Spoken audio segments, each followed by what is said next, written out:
Hi, my name is Violet, and this is my game. Ooga!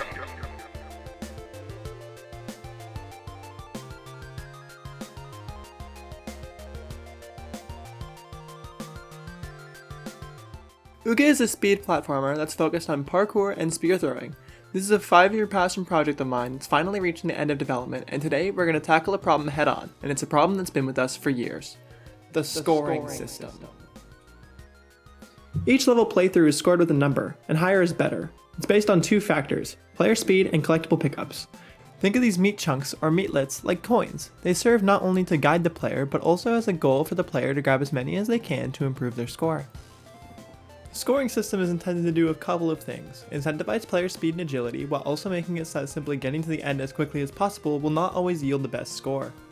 Levels are intended to be replayed to meet the requirements for a better ranking, either 0 stars, 1 star, 2 stars, or 3 stars.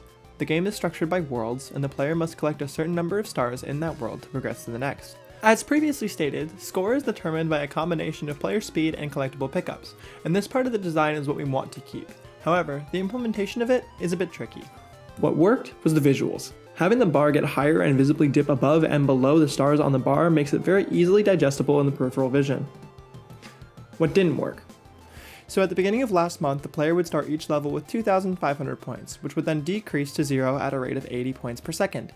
Each time they collected a meatlet, they would gain 75 points, or just shy of a second worth of points, and each time they killed an enemy, 150 points, just shy of 2 seconds.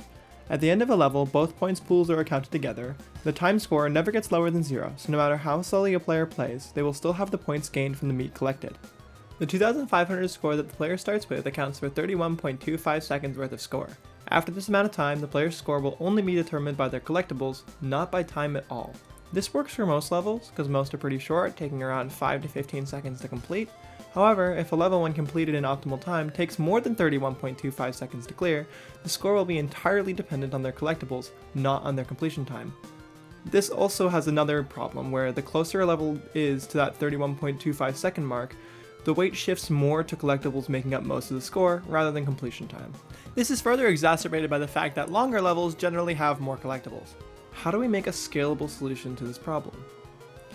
What we decided to do was implement par times, and shift values a bit. The timer now decays at a rate of 60 points per second, basically equating to the game's frame rate. Meatlets are now 50 points, and enemy kills are 100, so still just under 1 second and just under 2 seconds respectively.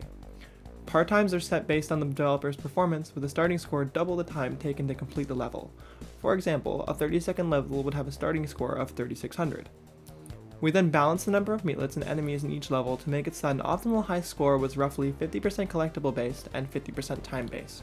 For example, in a 30-second level with a starting score of 3600, we know that after 30 seconds the player should have 1800 points accounted for by time.